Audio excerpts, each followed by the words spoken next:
Welcome. Welcome to the 11th Depression on College Campus Symposium. It's hard to imagine 11 years have passed since we first started this conference.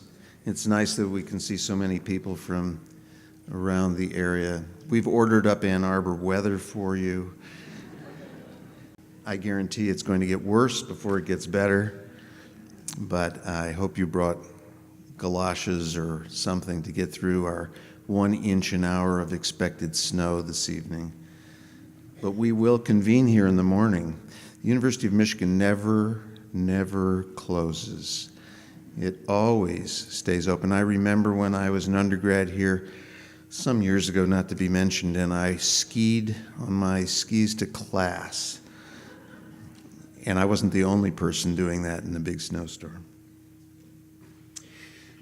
Today, I have a couple of minor announcements, and then I would like to talk about the conference. First, we have microphones situated over there, and also there will be somebody passing out 3x5 cards. If you have questions that you would like to speak out, please line up behind a microphone at the end of Dr. Vereen's talk.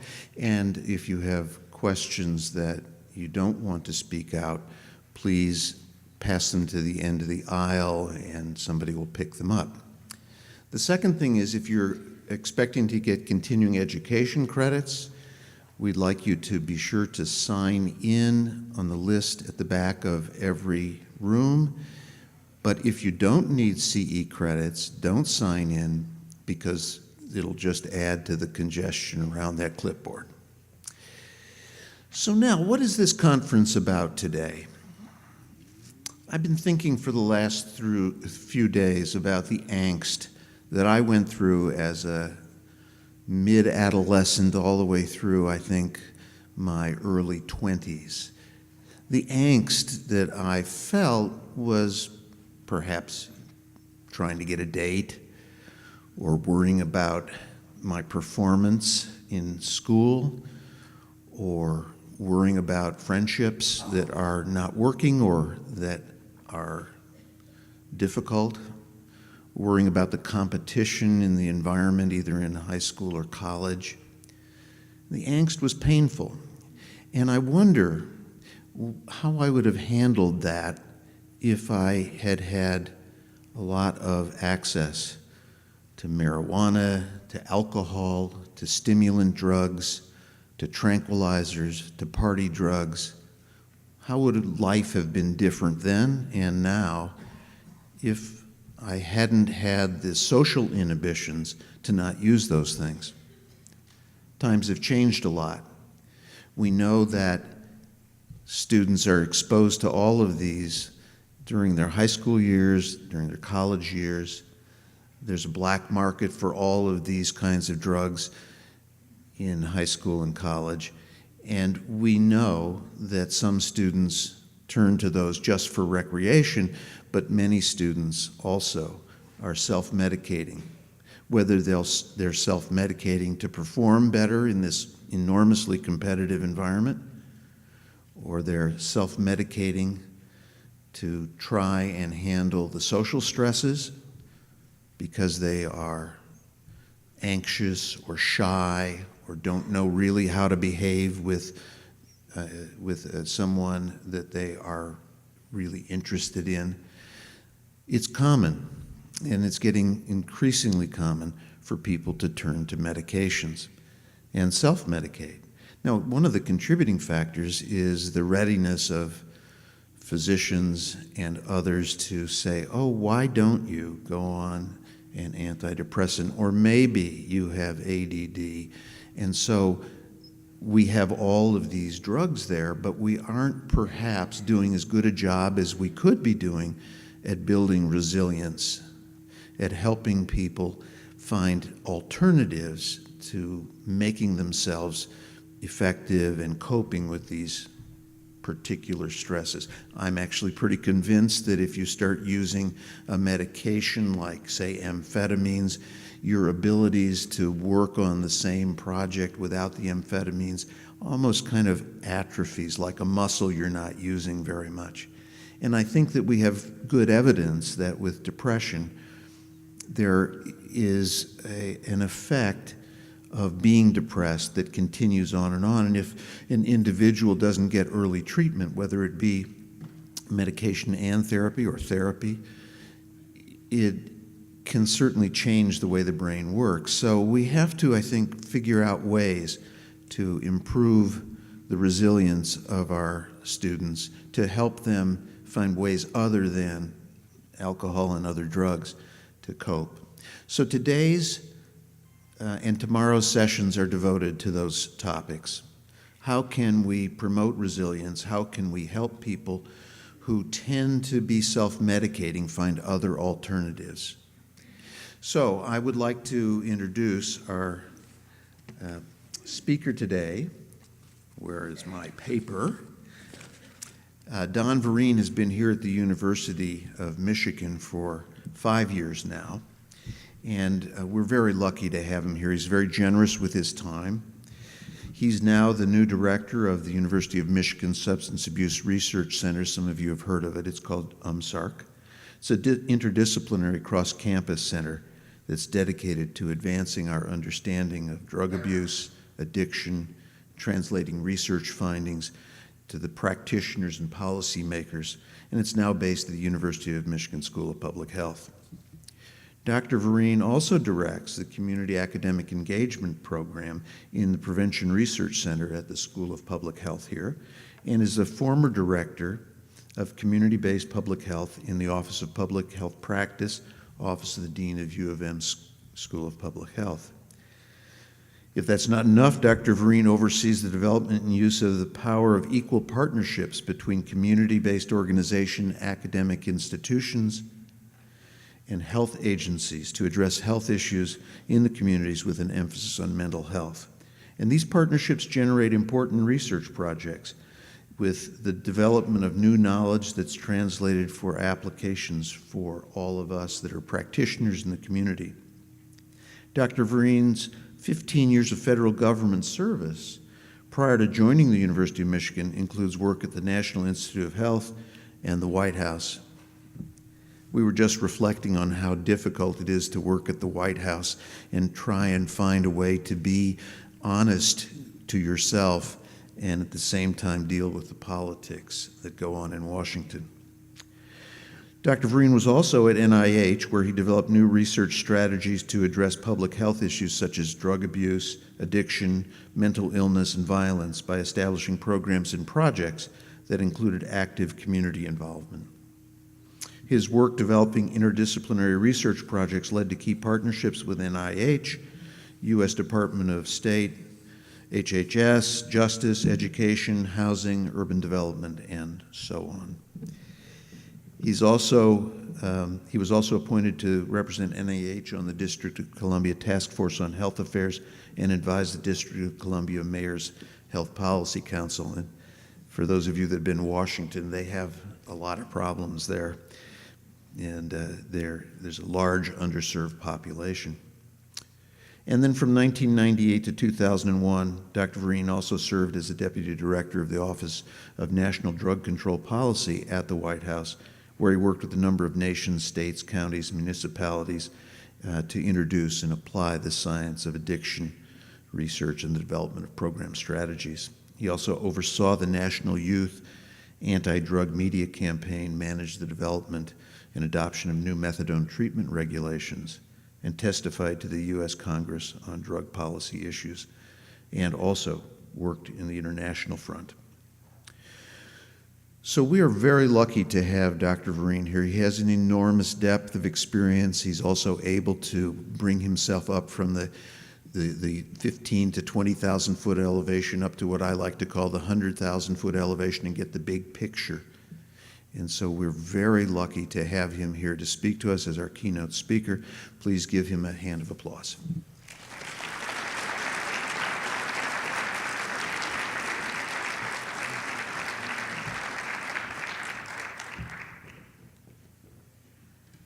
Good afternoon. It is a real pleasure to be standing up here again. And I must say, it's an honor to be a part of something that John Gredden has been a part of.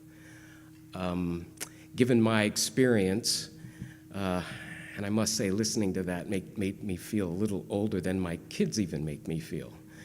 I've been around for a while, and this kind of event, this kind of dynamic event, is exactly what we need to be doing to address very difficult issues like depression, substance abuse, mental illness, the federal budget, those kinds of things. And it's not an easy thing to do. So 11 years is a real big deal, and I'm going to do my best to contribute what I can. When I was first asked, Don, would you say something? I started running through my head a number of issues that have come up in research over the years, but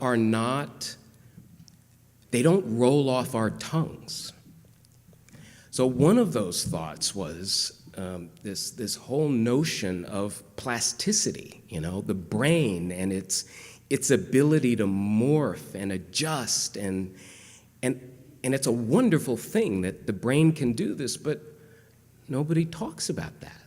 In fact, many of us don't quite know what it is. And then I realized, well, I'm not going to get up here and give you a lecture about plasticity and show you all these cells and receptors and neurotransmitters, blah, blah, although I am. But it's something that I'm hoping that when you leave here, this is very much what John wants, that you leave here, comfortable with a concept and an idea that you can apply, so that maybe we'll think about our challenges, in this case of depression, think about it in new ways, so that we'll act about it in new ways that are hopefully more efficient. So I'm going to review a diverse body of research to help us understand those things. I'm not going to give you a test afterwards. But instead, I'm going to let you ask me some questions or make comments. I find my experience that the comments about what's been presented are often more important than the actual questions. And hopefully when you leave here, you'll be able to do something effective, and we'll think about young people in a bit of a different way, because I think young people are quite amazing and should not be defined by the trouble that they get into. And depression is one of those, and they shouldn't be defined that way. Let me just offer as an introduction to a few visuals that I have, and a couple of what I hope to be provocative thoughts. Offer a few just thoughts about depression. Way back when, before recorded history, people talked about melancholia, the black disease, the black humor. That was back when we thought that human beings were the result of 4 humors. Then, about 100 years ago, probably the most famous psychiatrist or brain expert at the time was Mr. Freud, Dr. Freud, who was a neurologist, by the way, but that's for another talk. Back then, they recognized the importance of social and biological factors coming together to contribute to what were observed as depressive states or depressed states. And then about 50 years ago, people were talking about the biological basis for depression. They talked about endogenous, something internal driving or creating this state. And then there was also the recognition that, something could happen to you and you could get depressed, that there could be an event and you would react to this event and have this reactive reaction. And since then, our science has developed enough for us to talk about chemical imbalances. That, there's not enough serotonin, so if we invent a drug that increases the level of serotonin in the brain, that would counter the depressive state. Or if we could do the same thing with norepinephrine or both. And the evidence that we had for that was we had medicines, we had medications that we gave people, there were chemicals that we gave people, and the young research we were doing indicated that we were actually manipulating chemicals in the brain and helping the brain to right itself or balance itself out. Now, during all this time, despite the fact that I used the word brain, the brain was really not the focus of depression. And to some extent, it's still not enough of the focus. We tend to talk about people being depressed as opposed to their brains being depressed. And we have a penchant for that. I mean, we tend to like to do that. We do that sometimes with other diseases like diabetes.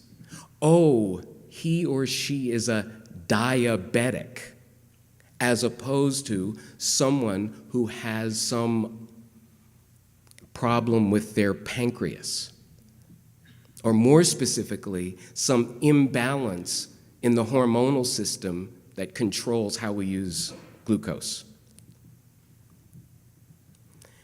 So, depression is really about the brain.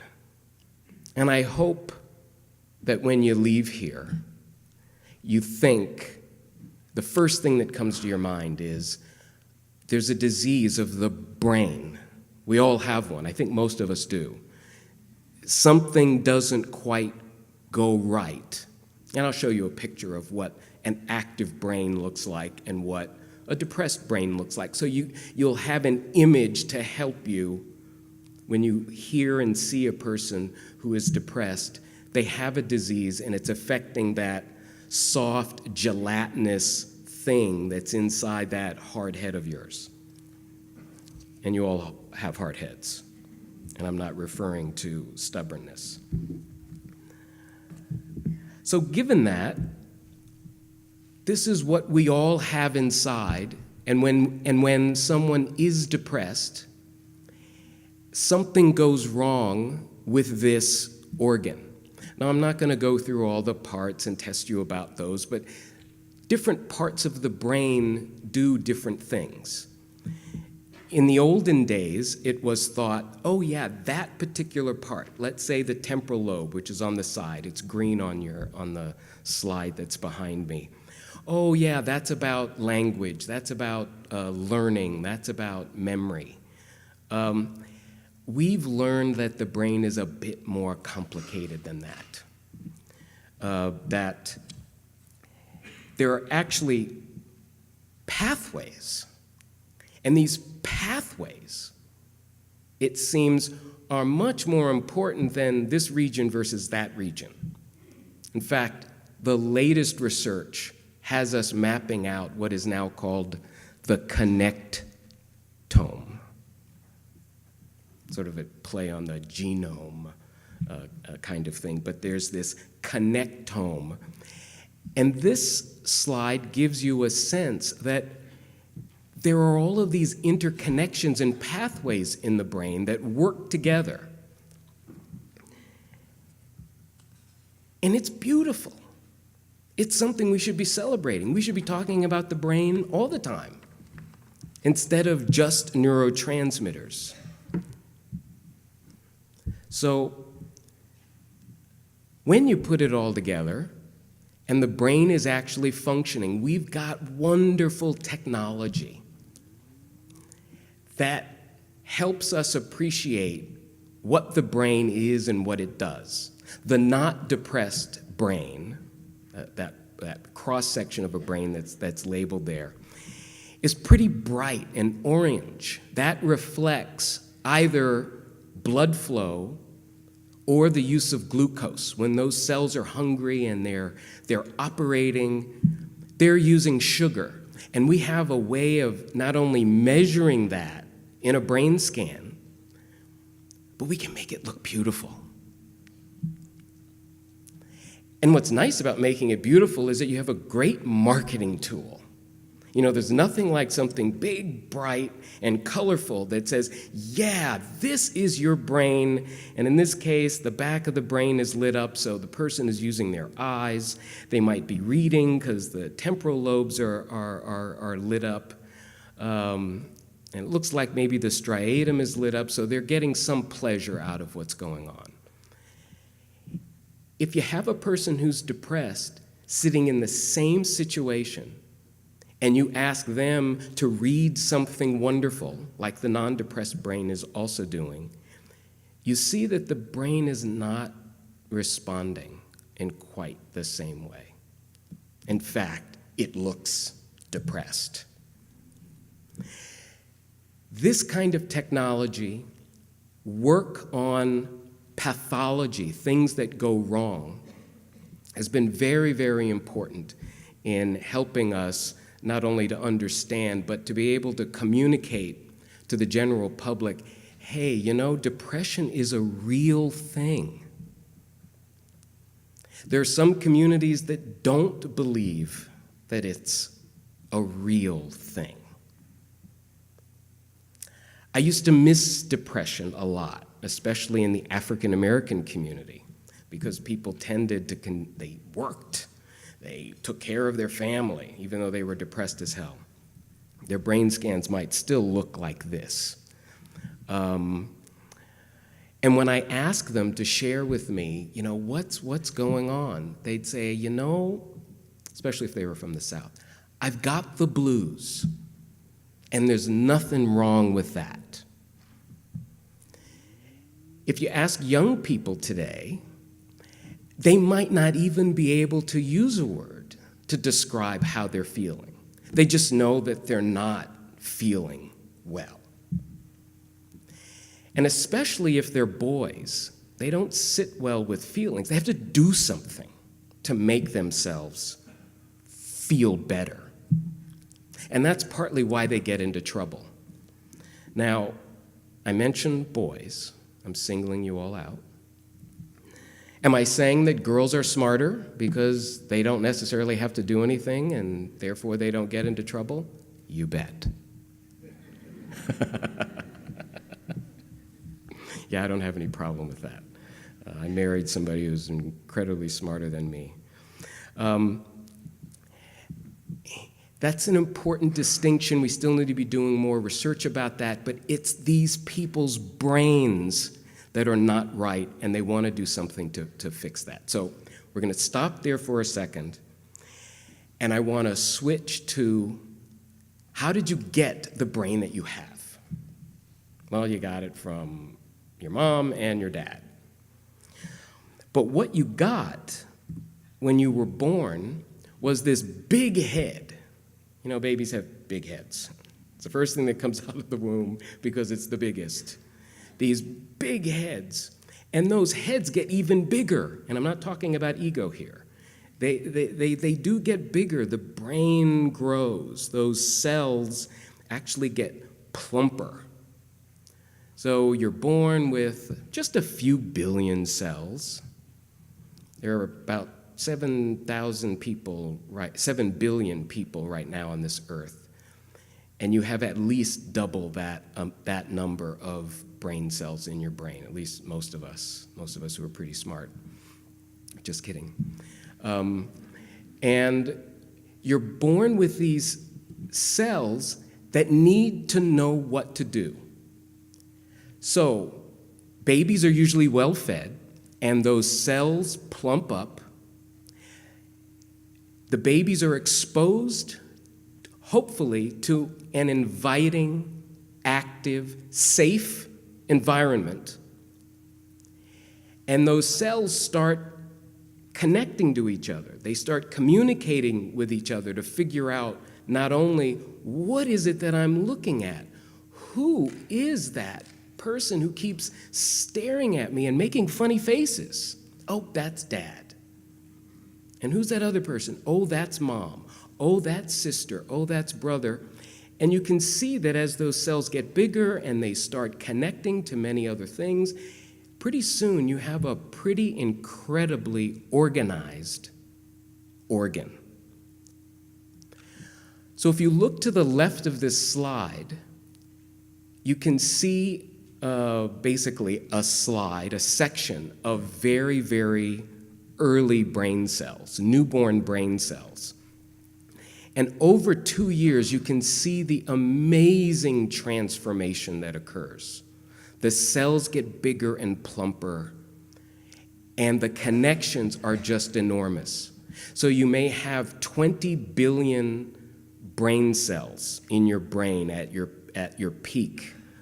For most of us, that would have occurred around 20. And then each of those cells could connect to 1,000 other cells. Now that's amazing. And somehow we control that incredibly complicated mass of cells and sheathing. We control all of that. So as I mentioned, the number of cells grows, they get plumper, there are all of these connections. And then a funny thing happens in adolescence. Kids' heads might keep getting bigger, and in this case I am referring to their egos and their self-centeredness. But actually, the number of connections and sometimes the number of cells in the brain actually goes down. There's a pruning that goes on in the brain that is not only completely normal, but it turns out that's how we get to be who we are. That pruning process is critical. We didn't lose anything. In fact, we gained increased complexity by these cells just being a little bit better and a little bit more efficient at talking with each other. This is a very important and delicate process. The increase in cell activities and the increase in the cell connectedness and the pruning process that occurs later on in adolescence are both influenced greatly by experience. So imagine a kid whose brain is just on fire and ready to go, and they're just in a dead environment. There's not much stimulation. Or imagine if there's too much stimulation. Gunfire, violence in the family. Those can affect not only the initial development of the brain, but it can certainly affect when the brain is pruning itself and getting all trim and trying to look all good and being efficient. It can affect that process as well. And also imagine if you have a genetic underpinning that slows the initial development or doesn't quite support the normal, natural pruning that's supposed to happen. That helps to explain why people may develop psychiatric disorders. And it's no mistake that the peak age or age range that depression, schizophrenia, manic depressive illness, all those things happen when the brain is developing at that critical period during the pruning process. So you can be born, you can be in circumstances that contribute to normal or abnormal brain development. And that's a critical, dynamic process to understand and appreciate. So what I've been talking about when I talk about the development of the brain and then the behaviors that go along with that, that's what plasticity is. Your brain is the organ that negotiates inner, selfish needs, wants, whatever, with the environment. The brain is the one who negotiates. That's what it does. And an abnormal development means an abnormal ability to negotiate what's going on in the environment with what's going on inside the individual. Now, the brain has help. The brain has parents, usually, to help with that development. Friends, family help with that development. Most importantly, community helps with that development and that negotiation. And so what would that look like? And I understand pictures are worth 1,000 words. Imagine that you're born with this hot, active, molten lava brain. It's everywhere. Think about kids. Their brain development reflects their behavior. They're everywhere. And as they get older, they get a little cooler. They don't have to run around as much anymore. They're a little bit more efficient in their actions. And that's what's portrayed here, which is a condensation of a lot of research on normal brain development. By the way, I didn't include in the introduction one of the problems that we have in the culture that we live in. And we have the medical profession to thank for this perspective, and it's not entirely a bad one, but the medical profession focuses on the abnormal. It focuses on what goes wrong. It focuses on disease. And that's okay, because by doing that, then we can figure out or extrapolate from that what's normal. But we don't do enough research on what actually is normal. Because we, as you know, we don't talk about that. We can only comment on disease. But what is normal? And this normal development is helpful to us because by studying this and understanding this more, it tells us that those changes, all of those plastic processes that are going on in the adolescent brain, and the stage at which the brain is developing, it actually puts young people at risk for certain behaviors. So as these brains are developing, and it's reflected a little bit here, the development occurs, once everything is in place and most of the pruning has taken place, the brain develops from the back to the front. So in the back, you have movements and recognizing things that relate to eyesight. And then as you move forward, your ability to speak, your language, that's in here. And movement and coordination, all of those are sort of in the middle of the brain. Well, what's in the front? What's behind those hard foreheads? Well, it's the part of the brain that reasons. It's the part of the brain that makes judgments. It's the last to form, and if you're a boy, it forms even slower. By the time you're 25, brain is pretty well finished, unless you're a boy. I'm overstating the case. For girls, it may develop and finish a little faster than boys. But it helps to explain, if you look at boy behavior, boys have a tough time controlling themselves. That part of the brain, think about it as Freud's superego that says, nope, you better not do that. Or, why don't you wait and do that a little bit later when no one's looking? That's the part of the brain that's negotiating with the environment. And in late adolescence, the frontal lobes are not finished forming. There are still connections that need to be made. And kids are put in some of the most stressful situations in their lives. They move away from home. They have to study and make good grades. They're starting to work. They have to interact with people whose brains didn't develop so well and negotiate life with them. It's a wonder that all kids aren't depressed when you think about it.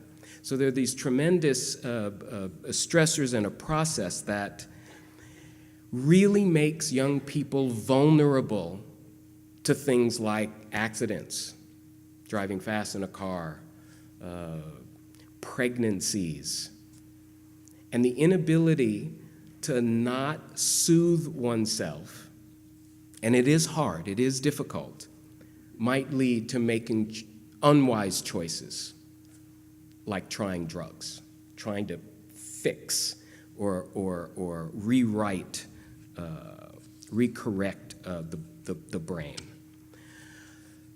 So given that, what I'd like to do now is, we're going to skip over that, is to talk about what happens when a young person makes the decision to use a drug to self-medicate. The two main reasons why young people use drugs is they're curious and they're trying to take care of something that's not quite right inside.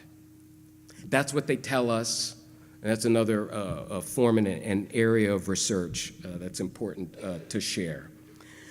But I want to illustrate another plastic process. Now, it's a process that doesn't have a happy outcome, but because the brain is able to be plastic even after 30, it's important to know that the brain can help itself recover when individuals are put in the right circumstances and they're given the extra tools or the extra helpers, whether it's in the form of a medication or the form of some kind of interactive therapy.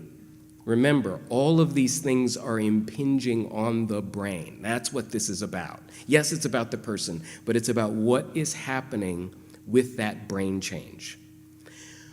When people take drugs, and I'm going to translate this into a brain discussion, people take drugs to manipulate their brains. Yeah, they feel better, but they're manipulating their brain because when they manipulate their brain, they feel better. And they're turning on a particular part of the brain, and it just so happens that that part of the brain in the middle of your head, that part of the brain uses a single neurotransmitter called dopamine. When it's released in a high amount over a short period of time, you feel pleasure. Food gives you pleasure. Sex gives you even more pleasure. Drugs, oh man, they take the cake. They can send that dopamine level not just, 100% higher or 200% higher, which is probably what the brain was built for. It can send the dopamine levels 5 to 10 times higher, depending on the drug and the dose. Answer this question: what brains were built to experience that kind of pleasure? I would argue no human brains were built to experience that kind of pleasure. You give a young, naive person an experience that was described to me once by a heroin addict who was in recovery, and I asked the naive question, man, what was it like? I mean, wow, why did you do that? Well, I was 18, I didn't know what I was doing, and first time I did heroin, it was like having 50 orgasms simultaneously. I said, no, that's not possible. He said it was. What did I know? Can you imagine a set of undeveloped frontal lobes not being able to say no to that experience again? Drugs take advantage of unformed brains. That's how we should be thinking about this. And those unformed brains are vulnerable to things that could go wrong, that they've either inherited or that they may experience in the environment. And drugs to self-medicate starts a completely new process. So imagine this dopamine release happening over and over and over again in a system that wasn't built to have dopamine released over and over again. And what happens is there is this plastic response. It's a defensive response by the brain that says, I can't handle this. So when dopamine is released, it's received by a set of receptors. So when the little DAs are released from one neuron and they shoot across this space to the receiving neuron and the receptor gets it, that starts a chain reaction that results in pleasure. If you do that over and over again, what happens is those bluish purple receptors, the cells start to ask them to retreat. When they do that, that is a plastic response. It is a change in the brain that occurs with repeated drug use. And over time, the system basically stays shut down.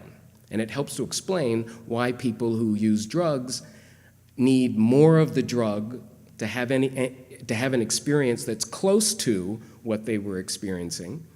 And it also helps to explain why they don't feel pleasure after they become addicted. Many of them don't feel pleasure with anything. Well, you know, they look and feel and describe themselves as depressed. It turns out that when you look at the pleasure centers, and that's what you're looking at in the addicted column of brains, you're looking at brain scans of the pleasure center compared to normals in people who used a lot of cocaine and are addicted, who used a lot of meth and are addicted, who've used alcohol and are addicted, who've used heroin and are addicted. You can see that the comparison to the control is they have a pleasure center that doesn't allow them to experience as much pleasure as they used to have. If you go to any treatment facility, most folks, if you decide to treat early on or offer early on, benefit from the use of antidepressant medications. And that's because of the biological changes that occurred in the brain as a result of repeated use of a drug and the development of addiction. Now, I'm not going to say more about addiction at this point, except to say that it's much more complicated than just what's going on in the pleasure center. But I hope you can appreciate that the system adjusts to some important changes. And it's plastic, and it changes. It isn't just that system that changes. That system, and in this case, it is represented by the red area. The reward system is connected to other systems. So an addict remembers, a person with addiction remembers where they got their fixes. They remember whose house they broke into to do something to support their habit. Their motivation and drive becomes narrowed. And I don't know what those cells look like, but they're different, and they're functioning differently in that frontal area of the brain. They're motivated only to satisfy their addiction. And their ability to control that or inhibit it goes away. I want to thank publicly Nora Volkoff, the director of the National Institute on Drug Abuse, for a number of things, but she was able to look at these brain changes and then come up with a visual, because that's, since I'm going to test you at the end of this, it's better to have the visual than a bunch of words. But if you could just appreciate when something has meaning, you have a drive to experience that meaning. If it's something that's, a little edgy, like let's pick sex. Most of us enjoy sex. There's a drive for that. But you can't have sex all the time. This, for example, is an inappropriate place to have sex. I know that there are a number of you that are saying, I want to be with that guy up there. I want to be with that guy.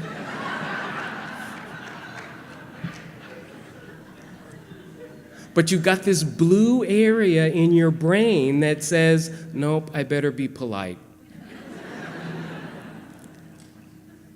I'll ask him afterwards. All of that changes once you become addicted. Now, this isn't just I'm normal, I'm addicted.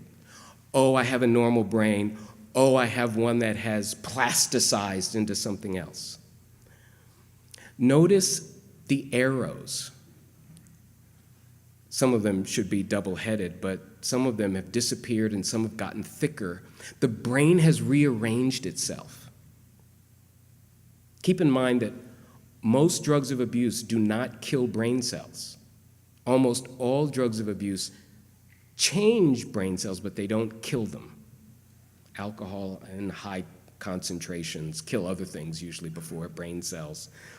The inhalants and methamphetamine causes cells to self-destruct.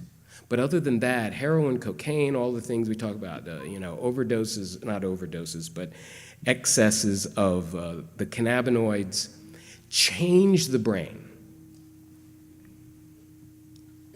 in ways that, and I'm not going to go into much more detail here about that.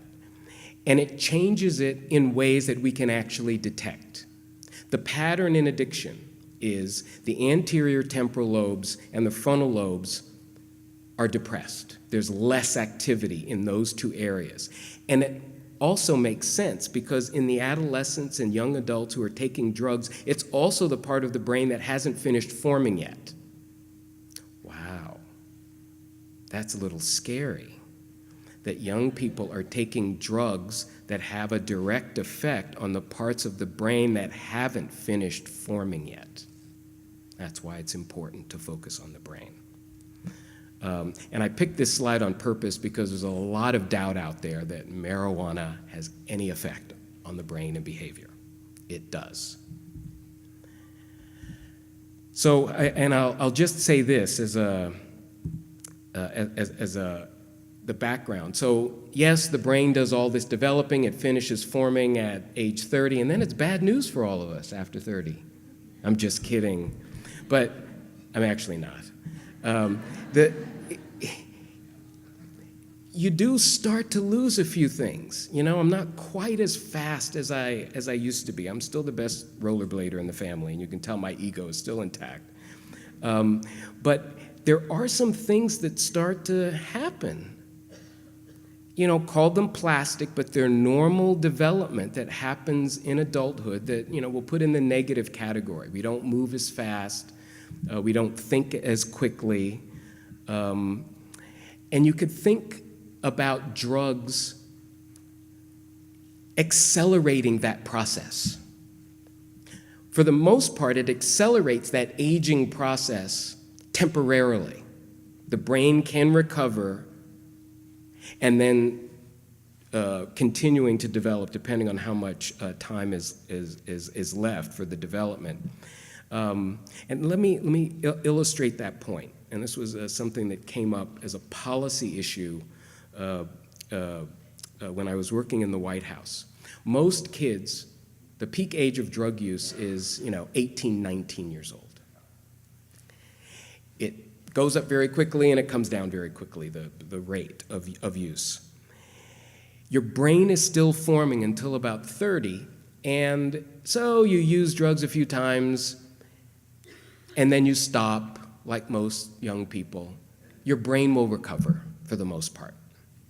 And I say that to young people, because parents will say, oh, don't tell the kids that, because they'll use and they'll know that they'll, no. Tell them, they need to know. It turns out that in this country, when you compare African Americans to Latinos to white kids, and the statistics that I'm using don't include Asians and Native Americans for statistical reasons. Who uses drugs the most? It isn't black kids, it turns out. It isn't Hispanic kids, it turns out. It's white kids. Significantly more than African Americans. And we know this, we've been studying this very well. University of Michigan follows this work for more than 30 years. But it turns out when you look at a household survey, a different survey, it looks at families and households and looks at an older population, African American drug use goes up in the 20s and 30s. The important point there is the drug use is going up at a time when they're less likely to have the natural ability to recover from the drug use. And we had to think about, wow, we never did get that far with it, but that's why it's important to understand what this research tells us about normal development, as well as the brain's natural abilities to correct itself. Now, I wanted to make sure I shared some good news before I stop for a couple of questions. And that is, okay, yeah, things slow down and it's kind of bad news after age 30. Well, I have here a picture of, and both you all have two hippocampi. The hippocampus is a particular structure in the brain that's very important when it comes to memory. A study was done in some normal people. Got to do more of those studies. These normal people happened to be cab drivers in London. I don't know if any of you have been to London. It is not a grid. It's a bunch of cow paths. And to learn your way around, Boston's not too far from that makeup, if you've ever been there. To learn your way around requires serious brain activity. So they studied the hippocampi, or studied the brains of these cab drivers, and it turns out their hippocampi were huge. Robert wanted to know, so when they sit on their butts all day, the hippocampi get big? No. That isn't what happens. They're using their brains and memory to figure out how to get people from point A to point B. Your brain is able to respond to its environment in a positive way. So even at 54, I could have hippocampi that look like that. And that's important to understand. And there's one last image, and I guess it's coming out okay. This is a slide of hope. Yeah, hope isn't written up there, but it is a slide of hope. You see what a normal, so-called normal pleasure center should look like. It should be able to be lit on fire anytime you have that fabulous omelet with tarragon and mushrooms and onions and Jarlsberg cheese. Might look like that after sex also. And then what happens when you feed that same omelet to someone who's been addicted to cocaine. They're not able to experience the same amount of pleasure. If you take that person with addiction and you just take care of them for a few months, they're not using any drugs, you're just taking care of their basic needs, helping them to recover, but they're not in treatment, you can see that that pleasure center is starting to come back. Could it ever come back to where it is in the front row, on the top row? Well, we think so. How long does it take? I've only seen studies like this that have gone out maybe 2 or 3 years, and in some cases it appears that the person has returned back to the original state, and others, it still takes a while. The brain is still alive, it's still dynamic, and it's still plastic. That's not only what we should be celebrating, but that is what we should be thinking about when folks end up in trouble, when they're self-medicating their depression. That's what we should be thinking about. Not so much on the negative end, but that there is recovery, and we need to figure out better and faster ways to speed up that brain process and take advantage of the built-in plasticity that all of our brains have. Okay, so I'm going to end there, and I think I have time to take a question or two or a comment. Is that kosher? Okay. Does anyone have a comment or question related to plasticity?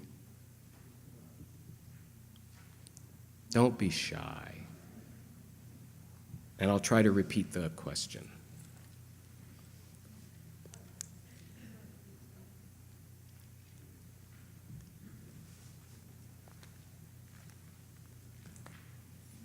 Good afternoon. Thanks very much for taking questions. My question is not dealing so much with a teenager who might have undergone drug abuse as just been slammed with teenage depression, anxiety, been the kid that's sitting on the couch.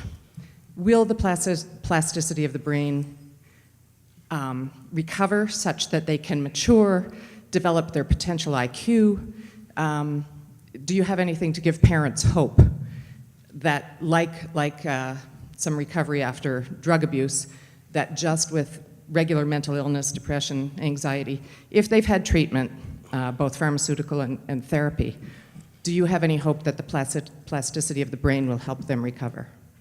The short answer is yes, it should help them to recover, but the problem is attention to this young patient, this young person, tends to focus on the diagnosis, what went wrong, and whether or not he or she is doing the behavior that got them into trouble or not.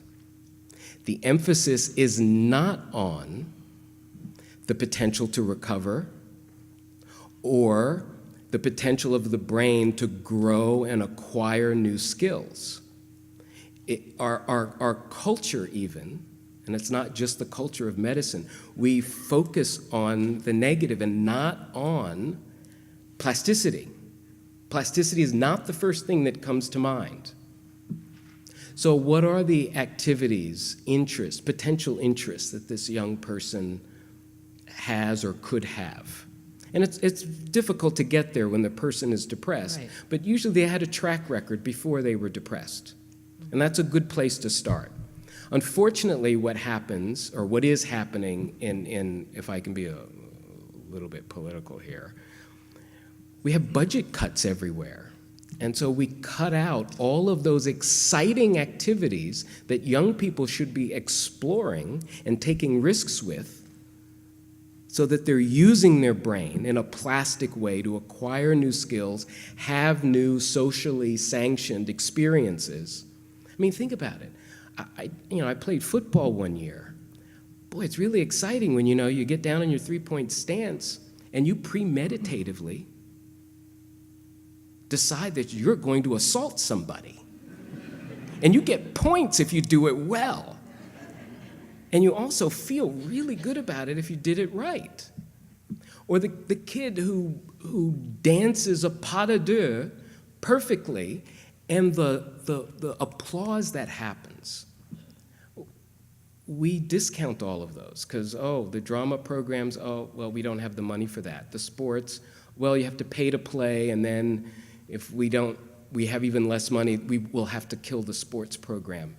The same approach has to be taken with people who are in recovery from their mental illness, whether it's addiction with depression or not. We've got to focus on those positive, self-expressive kinds of creative kinds of things, and take advantage of the plasticity that the brain still possesses.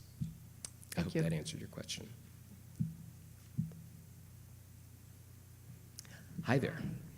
Just a quick question about this slide. Is that without any treatment, so the brain will just naturally recover? Yeah, that's no treatment. This was purposely done just to see what would happen. Okay. Do you know about any, I'm sorry, do you know about any research that may show any changes with any type of treatment as well?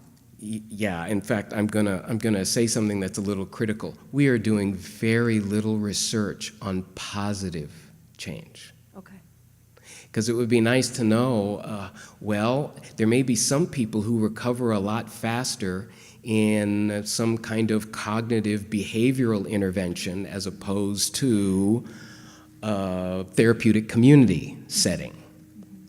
And even proving or showing that engaging in some kind of therapeutic action or activity speeds up the process. I was looking for an opportunity to be able to say that at a hearing in Congress, because that would say, hey, not only do we need to be doing more research, but all the good things that are happening with social workers and psychologists and psychiatrists helping people to recover not only makes a difference, but it makes a difference faster. And we're not doing that work. I'm not aware that we're doing work in that area very much at all. Okay, thank you. Sure. Yes, we do need to move on. So thank you very much. I had a good time.